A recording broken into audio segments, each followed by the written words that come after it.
Film की शुरुआत Ben नाम के एक आदमी को दिखाने से होती है, जिसने हाल ही में एक ऐसी लेंस वाला कैमरा इजाद किया था जिसकी मदद से हम ना दिखने वाली चीजों को भी देख सकते हैं, जिनका वजूद तो होता है पर वो दिखाई नहीं देती, जैसे कि गोस्ट, भूत, आत्माएं वगैरह। बेन एक पार्टी में गया जहाँ उसकी मुलाकात एक गोस्ट टूर गाइड से होती है, जो लोगों को ऐसी जगहों के टूर पर लेकर जाती है जहाँ पर भूत आत्माएं मौजूद हों, क्योंकि उस लड़की का भी यकीन भूतों पर बहुत था। यहाँ बेन और वो टूर गाइड पहले ही नजर में एक दूसरे को पसंद करने लगे थे और बहुत जल्द शादी भी कर लेते हैं। अब यहाँ हमें पता चला कि वो टूर गाइड एक मीडियम भी थी, यानी कि भूतों पर तो उसका यकीन था ही, साथ ही वो उनसे बात वगैरह भी कर सकती थी। लेकिन फिर एक्सीडेंट में उसकी मौत हो जाती है, जिसके गुजर जाने के बाद बेन काफी दुखी रहने लगा, हर वक्त गुमसुम रहता था। जिसके बाद अब वो खुद भी गोस्ट का टूर गाइड बन जाता है, यानी कि उसने अपना काम छोड़कर अपनी वाइफ वाला काम करना शुरू कर दिया था, हालांकि उसे खुद भूतों पर यकीन नहीं था। इसके बाद हम एक औरत गैबी को देखते हैं, जो अपने बेटे के साथ एक बहुत ही पुराने मेंशन इन्हीं महल में रहने आई थी, और ये हॉन्टेड मेंशन था, इसीलिए उसकी बेटे को यहाँ पर अलग अलग तरह के बहुत सारे भूत और परछाइयां दिखाई देती हैं, जो उसे डराने की कोशिश कर रहे थे, जिस वजह से दोनों ही मेंशन से भाग जाते हैं। ये जब अपनी गाड़ी में आकर बैठी तो एक भूत भी इनकी गाड़ी में आकर बैठ गया, जो अब इनके साथ जाने लगता है। अब मेंशन में एक बहुत हंसते हुए कहता है कि चले जाओ बच्चों, लेकिन तुम्हें यहाँ वापस आना ही होगा, और देखना तुम बहुत जल्द लौट आओगी। अब जब बेन अपने घर पर सो रहा था तो उससे मिलने फादर आए। दरवाजे पर लॉक लगाने की वजह से वो ताला तोड़कर खुद अंदर आ जाते हैं। बेन उन्हें धमकाकर वहाँ से जाने का कहता है, जिस पर फादर बोलते हैं कि मुझे तुम्हारी मदद चाहिए, एक माँ और बेटा हॉन्टेड मेंशन में फंस गए हैं, तो क्या तुम उनकी मदद करने जा सकते हो वहाँ उनके घर पर? तुम्हारे पास तो ऐसा कैमरा भी है ना, जिससे तुम भूत आत्माओं को अपने कैमरे में रिकॉर्ड कर सकते हो? जिस पर बेन साफ मना कर देता है कि नहीं, मैं नहीं जा रहा, क्योंकि भूत आत्माओं पर मेरा वैसे भी यकीन नहीं है। फादर कहते हैं कि तुम्हारे वहाँ जाने पर वो फैमिली तुम्हें बहुत सारे पैसे देगी। अब पैसों का सुनकर बेन मान जाता है, क्योंकि उसे इनकी बहुत जरूरत थी। अब फादर के जाने के बाद बेन अपना कैमरा वगैरह तैयार करने लगता है। फिर जब वो मेंशन में आया तो वहाँ उसकी मुलाकात हुई गैबी और उसके बेटे से। अब ये दोनों यहाँ इसलिए थे क्योंकि उस दिन वैसे तो ये भाग गए थे, पर ये वापस इसलिए आए क्योंकि उस भूत ने तो पहले ही कह दिया था, उसी की वजह से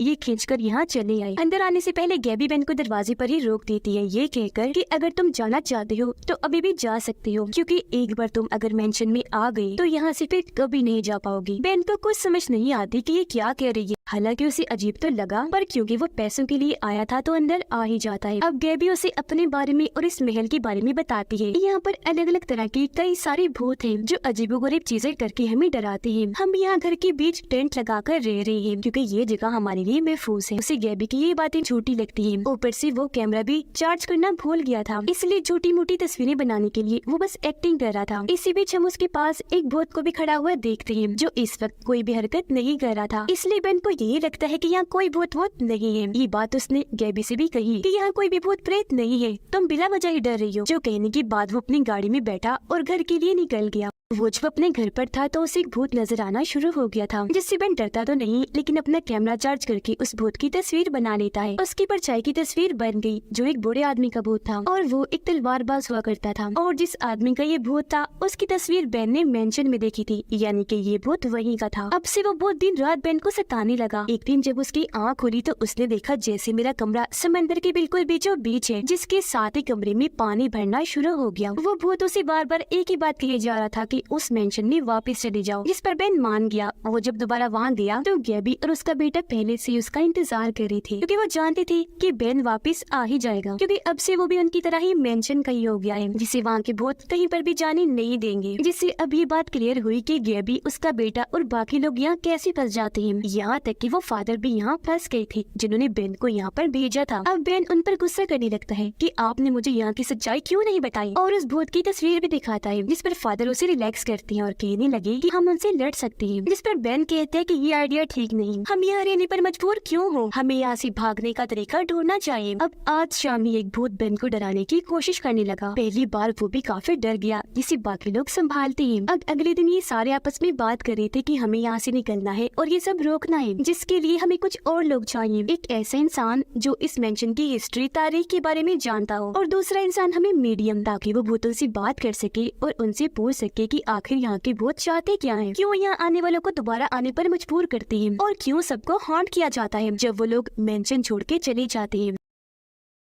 अब बेन रात के वक्त पूरे मेंशन में और भी कई सारे कैमरास लगा देता है जो सभी बहुत इधर उधर भाग रहे थे। ये देखकर गैबी का बेटा कहता है कि शायद वो भी किसी से डरकर भाग रहे हैं। अब यहाँ बेन को भी समझ लग गई थी कि ये भूत हमें डराने या कोई नुकसान पहुँचाना नहीं चाहते, बल्कि इस मेंशन में ही रखना चाहते हैं। अब बेन और फादर एक दिन मेंशन से बाहर गए, जहाँ उनकी मुलाकात एक बूढ़े आदमी से हुई जो मेंशन की हिस्ट्री के बारे में जानता था। वो बताता है कि काफी सालों पहले ये महल बनाया गया था। यहाँ का जो मालिक था उसकी वाइफ की एक खतरनाक बीमारी की वजह से मौत हो गई थी, जिसके बाद से यहाँ सब कुछ अजीबोगरीब होना शुरू हो गया। अब बूढ़े आदमी के पास इस मेंशन का नक्शा था जिसे वो दोनों छीन कर भाग जाते हैं, पर वो उनके पीछे नहीं जाता। अब नक्शा आने की वजह से यहाँ की कुछ जानकारी इनके हाथ लग गई थी और इत्तेफाक यहाँ ये हुआ कि एक मीडियम भी यहाँ आकर फंस जाती है। इन्हें पता चला कि जब मेंशन की मालिक की वाइफ की मौत हुई थी तो यहाँ बहुत सारे मीडियम्स और आम लोग आए थे जिनकी बहुत दर्दनाक मौत हो गई थी। यहाँ आकर लोग अजीब ही हो जाते थे, जैसे कि दो भाइयों ने एक दूसरे को ही गोली मारकर खत्म कर दिया, तो इसी तरह एक वाइफ ने अपने हस्बैंड को भी गोलियों से मार दिया।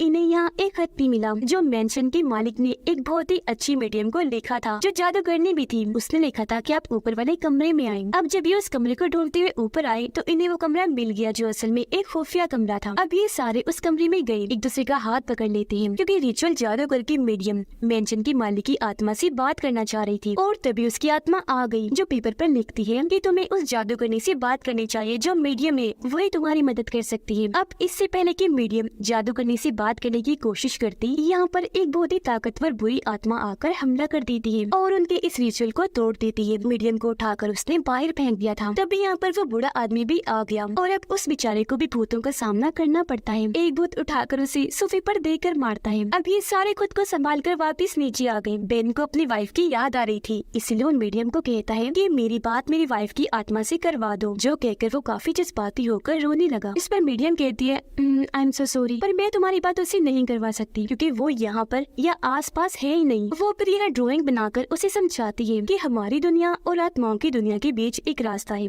जो आत्माएं बुरी हो, जो फंसी होती हैं, वो हमें दिख भी जाती है, हम उनसे बात भी कर सकते हैं और वो हमें डरा भी देती है। लेकिन जो अच्छी आत्माएं हैं वो अपनी मंजिल सुकून पर पहुंच चुकी होती हैं, जिनसे हम बात नहीं कर सकते। और तुम्हारी वाइफ भी वही है। और जो लोग सुकून में जा चुके होते हैं वो हमें बस महसूस होते हैं, बात नहीं हो सकती। अब रात को जब सारी सो रही थी तो बेन की नींद खुल गई और उसे अपने सामने एक भूत की परछाई दिखाई देती है। वहीं पर वो अपनी वाइफ को भी देखता है, जिसे देखते ही बेन उससे बात करने पीछे चला जाता है, जहाँ पर बहुत सारी बुरी आत्माएं आकर उसे डरा देती है, यहाँ तक कि उसकी वाइफ की आत्मा भी, क्योंकि वो उसकी वाइफ की आत्मा नहीं थी बल्कि सिर्फ उसका रूप ही लिया हुआ था किसी ने। अब तभी उसकी आँख खुल गई, दरअसल ये उसका भयानक सपना था। अब ये लोग जादूगरनी से बात तो नहीं कर पा रहे थे, इसलिए उससे जुड़ी कोई चीज ढूंढने लगती है। बेन को एक बॉक्स मिला जिस पर जादूगरनी का नाम लिखा हुआ था। इस बॉक्स को लेकर वो नीचे आने लगा, जहाँ पर वाइफ का भूत उस पर हमला कर देता है, जो बहुत भयानक लग रही थी क्योंकि उसकी आंखें बहुत डरावनी थी, पर वो जैसे तैसे बचकर नीचे आ ही जाता है। अब ये सारे मिलकर उस बॉक्स को खोलते हैं, जिसके अंदर से इन्हें आखिरकार जादू करने का सामान मिल ही जाता है। एक किताब और एक बड़ी सी क्रिस्टल बॉल जिसमें खुद जादूगरनी कैद थी जो इनसे बात कर पा रही थी, और वो यहाँ इस मेंशन की सच्ची कहानी सुनाने लगती है। तो मेंशन का मालिक अपनी वाइफ के गुजर जाने की वजह से बहुत दुखी था। वो हर वक्त उसे याद करता रहता था, उसे रहा नहीं जा रहा था। तो अपनी वाइफ से बात करने के लिए उसने जादूगरनी मीडियम को बुलाया, जिन्होंने कई बार कोशिश तो की लेकिन उसकी वाइफ कभी भी नहीं आई। पर यहाँ एक गड़बड़ हो गई, गलती से इनसे आत्माओं की दुनिया का एक ऐसा रास्ता खुल गया जहाँ से आत्माएं और भूत वगैरह आने लगी और हमेशा के लिए यहीं बस गए। अब नाकाम होकर जादूगरनी ने मेंशन के मालिक को कहा कि रहने दो, जिद छोड़ दो, तुम्हारी वाइफ से बात नहीं हो सकती। पर वो नहीं माना और उसे बुलवाने के लिए बार बार कोशिश करवाता रहा, जिससे हुआ ये कि एक बहुत ही खतरनाक बुरी आत्मा उसकी वाइफ के रूप में आई और उसने ही मेंशन के मालिक की जान ले ली। अब ये देखकर जादूगरनी ने इस आत्मा के बारे में पता किया। उसे पता चला कि वो यहाँ पर रहने वाली सबसे बुरी आत्मा है, जो यहाँ पर आए लोगों को मारकर उनकी आत्माओं को अपने पास कैद करती है और वो लोगों के दुख पर जीती है, उसका फायदा उठाती है। जैसे उसने मेंशन के मालिक के दुख को इस्तेमाल किया, उस पर वो जीने लगी और फिर उसे मार भी दिया। आगे जादूगरनी बताती है कि इससे पहले मैं उस बुरी आत्मा को देख पाती, उसने मुझे भी मारकर मेरी आत्मा को इस क्रिस्टल बॉल में कैद कर दिया।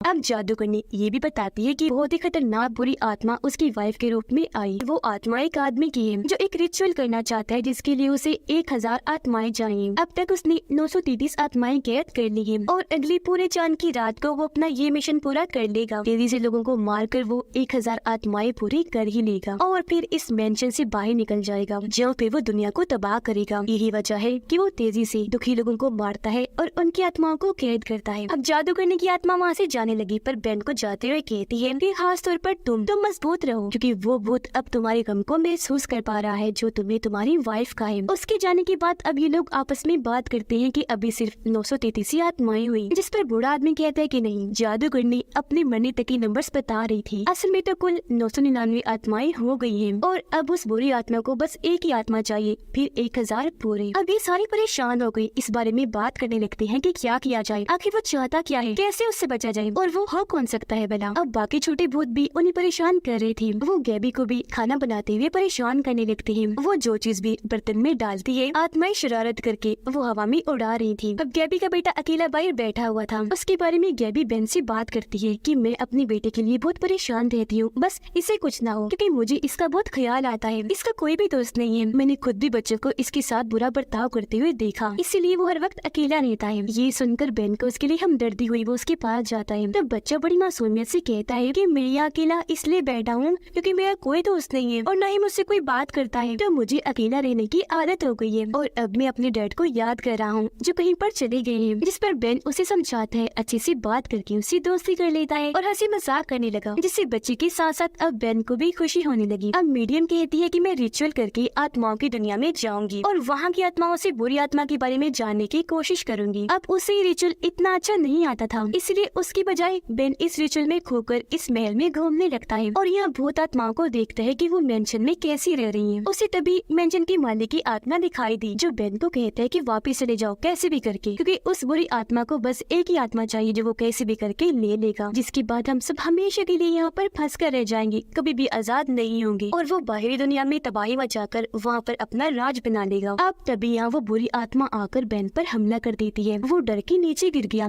तब वो आत्मा बेन को पकड़ने की कोशिश करने लगी। यहाँ हमें पता चला कि ये असल में एक बहुत ही जालिम आदमी जो अपने वक्त का बदनाम हेडबॉक्स था, उसकी आत्मा है, जो हर वक्त हेड टोपी पहन के रखता था। अब यहाँ उसकी आत्मा का सर नहीं था, इस हेडबॉक्स आत्मा का नाम क्रम्प था। वो बेन को पकड़ नहीं पाता और वो वहाँ से बचकर भागने लगता है, पर इस बीच मीडियम ने उसे रास्ता दिखाया, वो असली दुनिया में आकर होश में आ जाता है। अब ये लोग उसका नाम कहकर बुलाने लगते हैं। हेडबॉक्स क्रम्प का स्केच भी बनवाते हैं, जिससे इन्हें पता चला कि बड़े होकर वो काफी अमीर बन गया, पर वो बचपन से ही जुल्म का शिकार रहा, हर कोई उसके साथ बुरा बर्ताव करता था। वो अपने मॉम डैड के साथ इसी मेंशन में रहा करता था, पर मॉम के गुजर जाने के बाद डैड ने उसी मेंशन से निकाल दिया और खुद वो अकेले ही यहाँ पर रहने लगे। पर कुछ ही टाइम के बाद डैड की अजीब तरह से मौत हो गई, जिसके बाद क्रम्प वापिस महल में आ गया और लोगों को बुला बुलाकर वो दिन रात पार्टी किया करता था। पर बाद में पता चला कि वो एक एक करके पार्टी में आए लोगों को मार दिया करता था, क्योंकि वो ये सब उसी जादू के लिए ही कर रहा था, जिससे उसके पास दौलत और शोहरत बहुत आ गई थी। पर लोगों को किसी तरह उसके बारे में पता चल गया और उसे सजा देने के लिए उसका सर कलम कर दिया गया। उसकी लाश को इसी मेंशन में दफन कर दिया गया, लेकिन आज तक उसका सर नहीं मिला। अब मीडियम बताती है कि क्रम्प की आत्मा का हमेशा के लिए अगर हम खात्मा करना चाहते हैं तो हमें उससे जुड़ी कोई चीज चाहिए होगी। इसलिए अब बेन, फादर और गैबी का बेटा क्रम्प की दूसरी महल जाते हैं, जहाँ इनके साथ बड़े तलवारबाज की आत्मा भी गई, जो इनकी मदद कर रहा था और बताता है कि क्रम्प की आत्मा ऐसी किसी इंसान को नहीं मारेगी, बल्कि वो मरने वाला इंसान खुद ही अपने आप को क्रम्प के हवाले करेगा। अब वो आत्मा इन्हें एक बेसमेंट भी दिखाती है, जहाँ पर मरे हुए इंसानों की कब्रें और सामान था और यहाँ इन्हें क्रम्प का सर भी दफन मिल जाता है, जिसके ऊपर से हेड उठाकर ये वहाँ से आ जाते हैं। अब बेन गैबी के बेटे को बाहर ही छोड़कर अंदर जाने लगा, जहाँ पर फादर उसे सच बताते हैं कि मैं कोई फादर प्रीस्ट नहीं हूँ, बल्कि सब धोखा करता हूँ, क्योंकि पैसों की लालच में मुझे ऐसा करना पड़ता है, प्लीज मुझसे गलती हो गई, माफ कर दो। जिस पर बेन कहते हैं कि आप परेशान ना हो, आपने मेरी और उन लोगों की मदद करना चाहिए, तो अब खुद पर भरोसा रखें, आगे जो भी होगा हम सब मिलकर देख लेंगे। अब जब ये दोनों अंदर गए तो देखते हैं कि क्रम्प की आत्मा बूढ़े आदमी के अंदर आ चुकी है, जो इन दोनों पर हमला कर देती है और उसकी हेड छीनकर आग में फेंक देता है, ताकि क्रम्प का हमेशा के लिए खात्मा करने वाला रिचुअल ना हो सके। अब तभी क्रम्प की आत्मा बूढ़े आदमी के अंदर से निकलकर बाहर आ जाती है। वो इनसे बात करने लगा और अपना असली प्लान बताने लगता है। वो कहता है कि बेन नहीं बल्कि मेरा आखिरी शिकार गैबी का बेटा बनेगा, क्योंकि डैड के गुजर जाने के बाद वो उन्हें याद करके दुखी हो रहा है और मैं उसके दुख के जरिए ही उसे अपने कंट्रोल में करने की कोशिश कर रहा हूँ। अब यहाँ गैबी ये राज खोलती है कि वो ऐसा इसलिए कर पा रहा है क्योंकि मेरे बेटे को पता चल गया है कि उसकी डैड की मौत हो गई है। मैंने जो बात उसे छुपा के रखी हुई थी और कहा था कि वो कहीं गए हुए हैं। अब बेन और गैबी बच्चे को बचाने के लिए उसके पास जाने लगी। इससे पहले कि क्रम्प की आत्मा उसे अपनी चाल से बातों में फंसाता, कंट्रोल करता, बेन यहाँ आकर बच्चे को समझाता है कि तुम्हारी डैड अगर मर गई तो दुखी ना हो, तुम अभी बच्चे हो, आगे बढ़ना सीखो। बच्चा उसकी बात मान गया। तब बेन उसे लेकर यहाँ से बाहर आ जाता है। तब तक बाहर सारी आत्माओं ने बाकी लोगों पर पर हमला कर दिया था। अब यह फादर आत्माओं से बात करता है, उन्हें समझाता है जो उसी की तरफ बढ़ रही थी। वो कहता है कि क्रम्प बहुत बुरी आत्मा है, आप उसका साथ ना दें। अगर चाहे तो आजाद होकर यहाँ से जा सकती है या फिर ये आजादी से रह सकती है बगैर किसी से डरी। उसकी बातों का आत्माओं पर असर हो गया।